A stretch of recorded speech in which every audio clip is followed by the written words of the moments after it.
The graveyard of history is not filled with weak cities, but with the corpses of the invincible. We walk through the skeletal remains of capitals that once hoarded 50% of the world's gold, cities where the cobblestones were worn smooth by the silk slippers of billionaires who believed their sun would never set. But the silence of these ruins screams a terrifying truth. Wealth does not prevent collapse.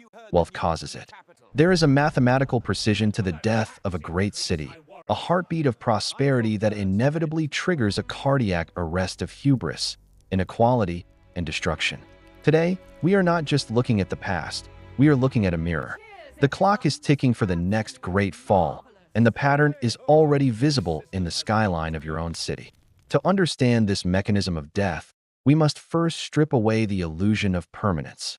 Every dominant economic hub begins as a vacuum, sucking in talent, resources, and capital with an irresistible gravity.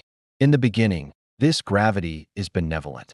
It creates the flywheel of innovation, a period where productivity outpaces greed. Think of Amsterdam in the 1600s or New York in the 1920s, places where the sheer density of human ambition created a fusion reaction of wealth. But this phase is biologically programmed to end. The very forces that drive the ascent, efficiency, specialization, and trade, begin to calcify into something brittle. The muscle of the economy turns into fat, and the city ceases to be a producer of value and becomes a consumer of its own legacy. The turning point is subtle, often invisible to those living through it. It occurs when the cost of living within the city walls exceeds the value created by its average citizen. This is the rentier threshold. Suddenly, the path to wealth changes from creating new products to owning existing assets. Real estate prices detach from reality, and the city transforms from a workshop into a casino. In this phase, the city is arguably at its most beautiful. The architecture is monumental, the art is sublime, and the elites are richer than God. But look closer at the canvas.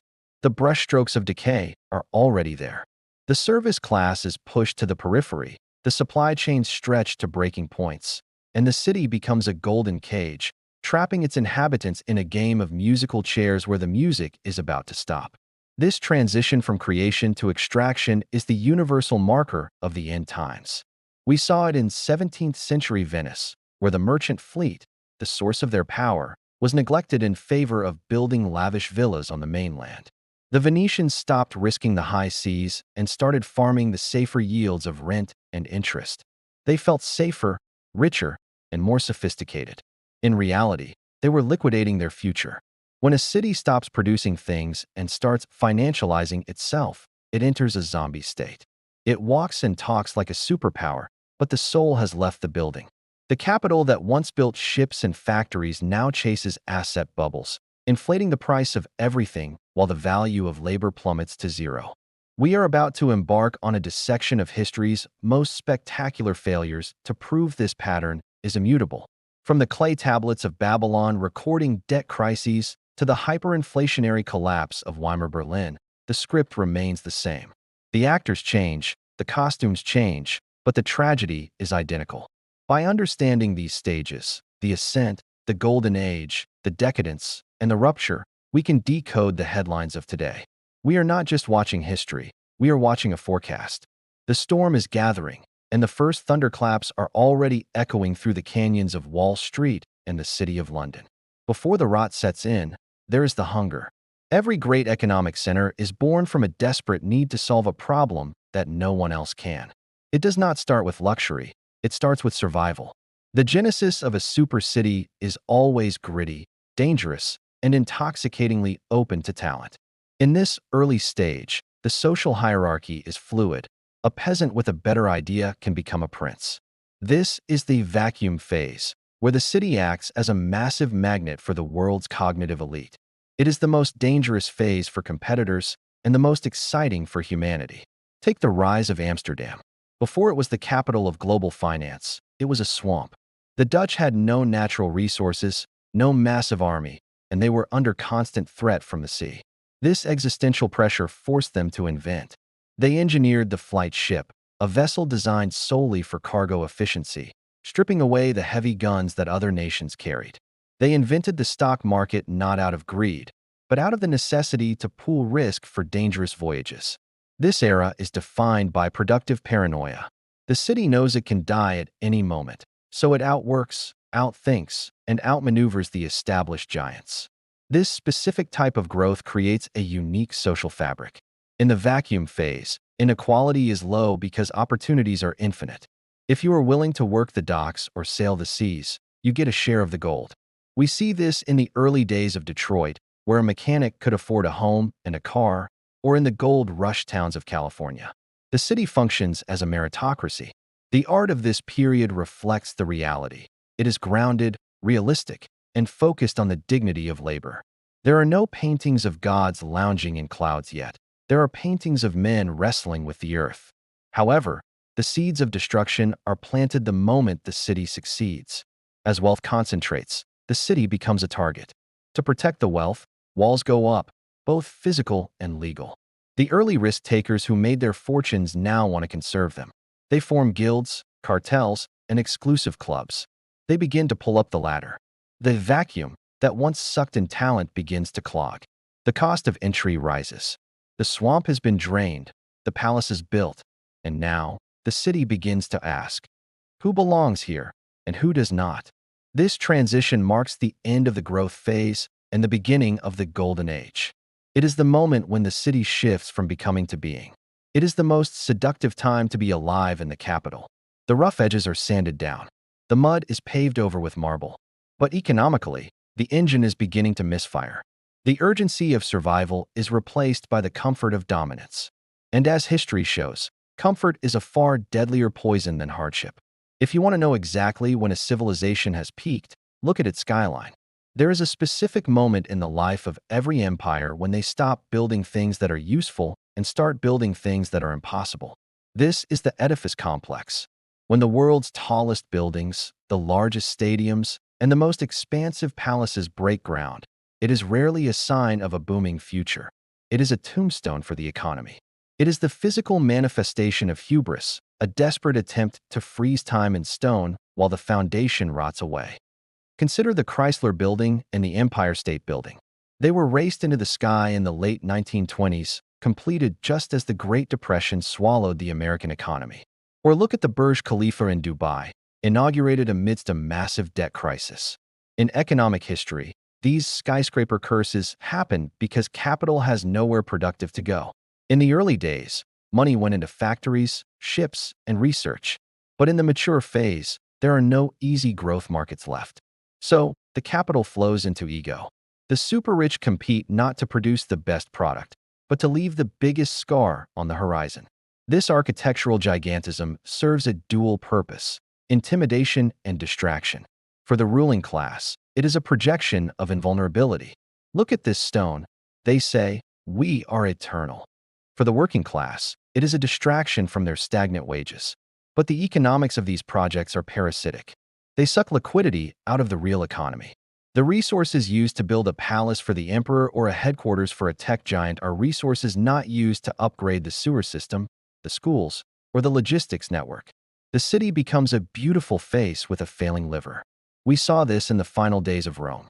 The baths of Diocletian and the Basilica of Maxentius were among the grandest structures ever built, constructed even as the currency was collapsing and the legions were unpaid. The government prioritized the appearance of power over the reality of solvency. This is the Potemkin village effect on a civilizational scale. The more fragile the system becomes, the more grandiose the facade must be to hide the cracks. When you see cranes dominating the skyline of a wealthy city, do not celebrate the boom. Ask yourself, who is paying for this? And with what money? Usually it is debt. Cheap credit fuels these monstrosities, creating a feedback loop of rising asset prices and rising leverage. The city feels richer than ever because the real estate values are skyrocketing. But this is phantom wealth. The bricks are real, but the money used to buy them is a hallucination. And when the music stops, the buildings remain as tombstones to the capital that died to create them. As the buildings rise, the people fall apart. The next stage of the collapse pattern is the stratification of the workforce. In the beginning, the city was a unified engine. Now, it fractures into two distinct species: the asset owners and the wage earners. This is not just about money. It is about reality. The asset owners live in a world where inflation makes them richer. The wage earners live in a world where inflation makes them starve. This divergence destroys this social contract that held the city together. In this phase, the cost of labor becomes too high for the elites. They begin to outsource. In ancient Rome, this meant replacing free Roman farmers with slave labor from conquered territories. In the British Empire, it meant using colonial labor. In the modern West, it meant offshoring manufacturing or importing cheap labor. The result is always the same. The local working class is hollowed out. They are told they are too expensive, too demanding, too uncompetitive. The middle class, the backbone of the city's stability, begins to dissolve. This creates a dangerous paradox. The city's economy depends on consumption, but the people who consume, the workers, have no money. The elites have all the money, but they cannot consume enough to keep the economy moving.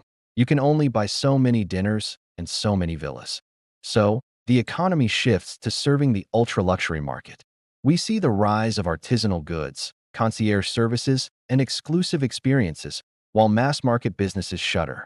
The city becomes a playground for the 1% and a dormitory for the servants who wash their clothes. To quell the rising unrest, the state turns to bread and circuses. Welfare, subsidies, and entertainment are used to sedate the population. In Rome, it was free grain and gladiator games. In modern cities, it is stimulus checks and endless digital distraction.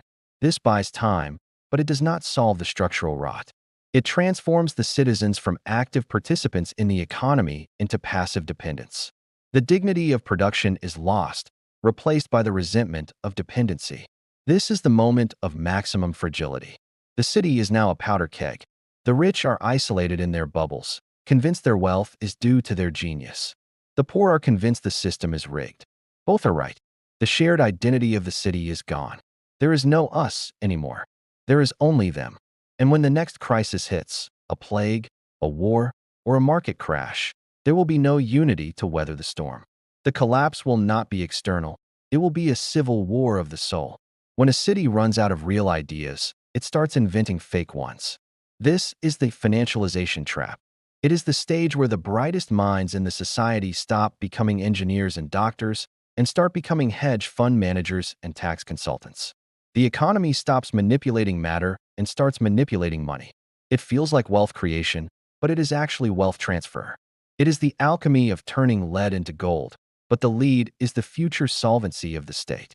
In 17th century Holland, during the tulip mania, the financial instruments became more important than the flowers. People were trading options on bulbs that hadn't been planted yet. In 2008, we traded derivatives on houses that people couldn't afford.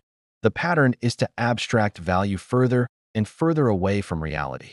Complex financial products are created to hide risk.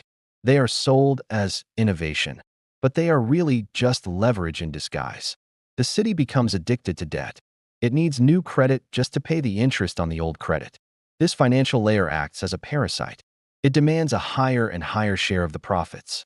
The manufacturing sector, the service sector, the creative sector, they are all squeezed to feed the banking sector.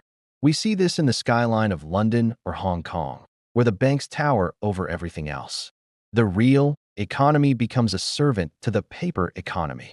Innovation stagnates because it is safer to speculate on asset prices than to invest in a new technology that might fail.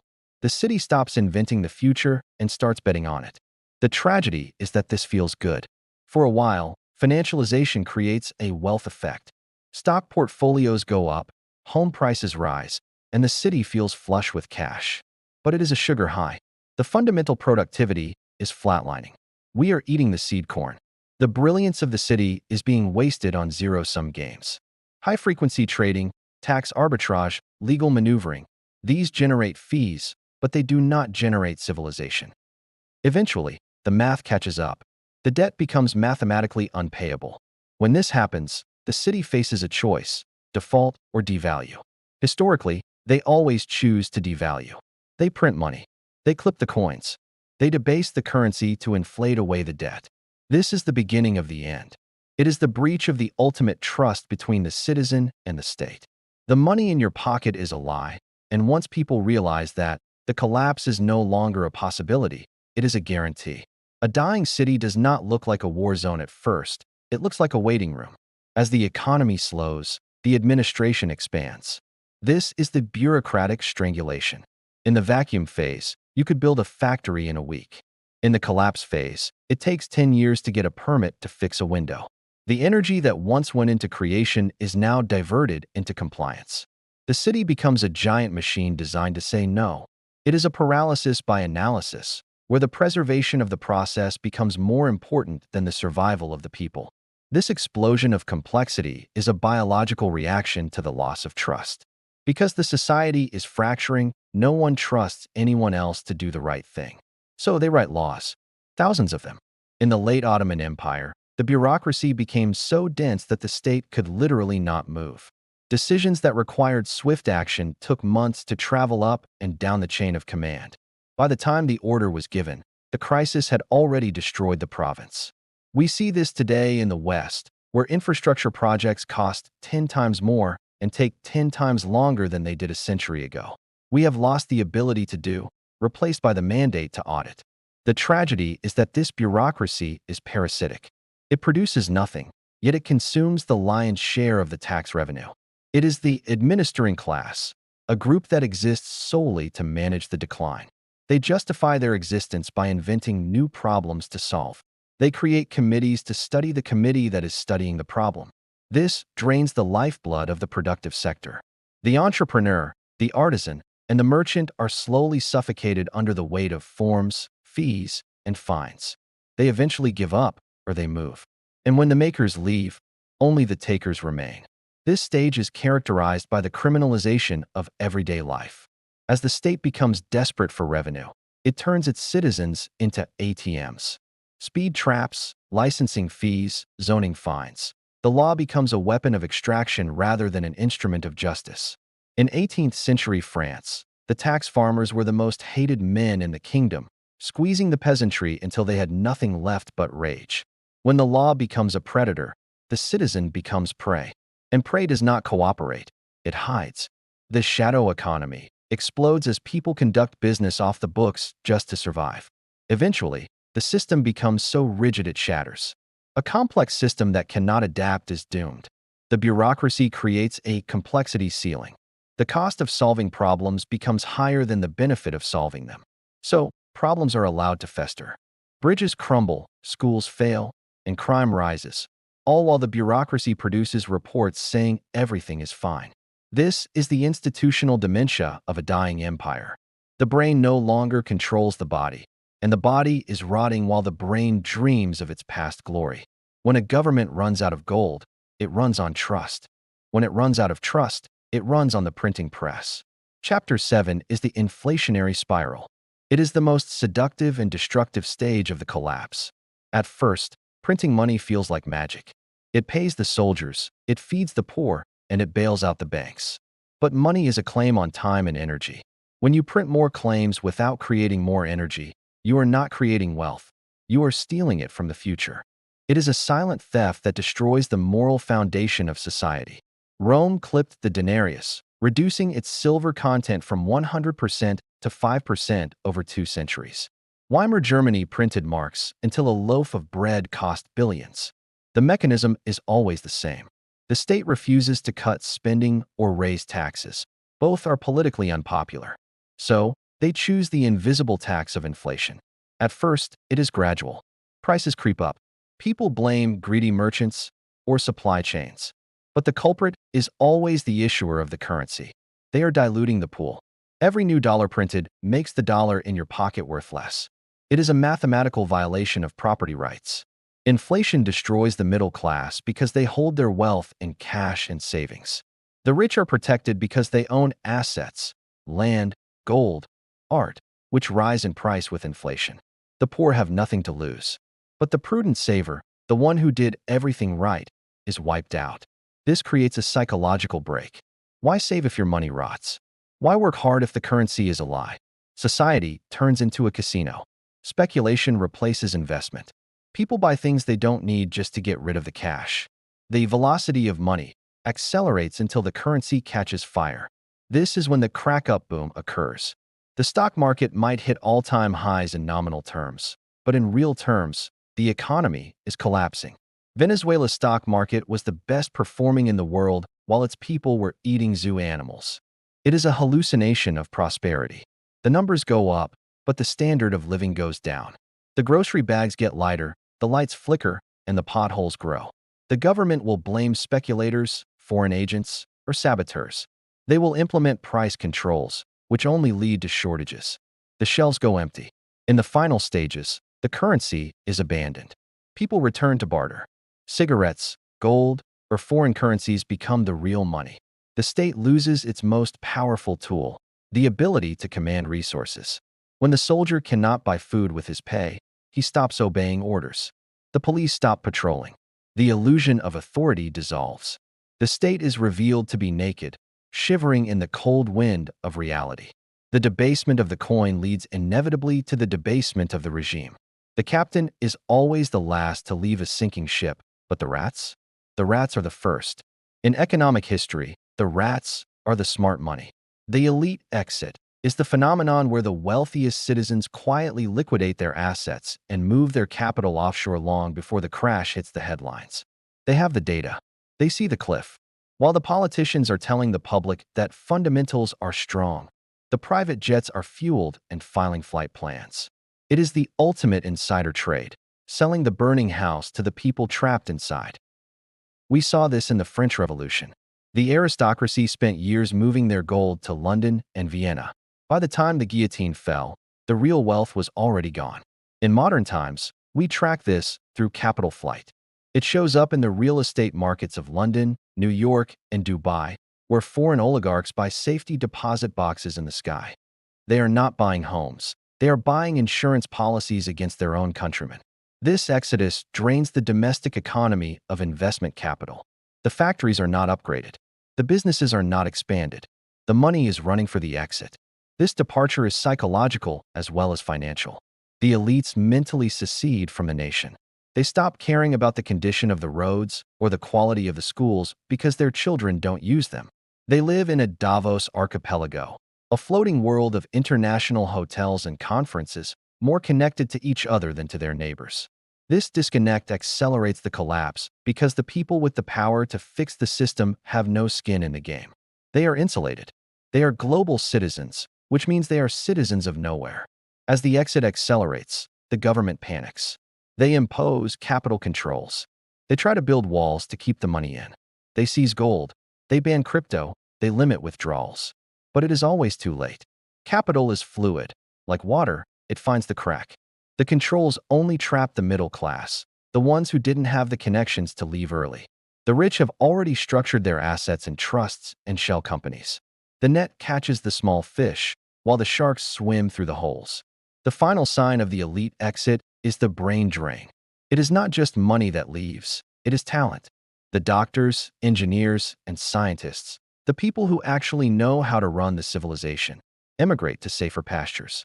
The city is left with the corrupt, the dependent, and the desperate. The cognitive capital of the nation is hollowed out. When the lights go out, there is no one left who knows how to fix the generator. The exit is complete. The husk is ready to collapse. Physics tells us that pressure cannot build forever. Eventually, there is a release. In sociology, this release is the rupture. It is the moment when the social contract is formally torn up. It is not a protest. It is a purge.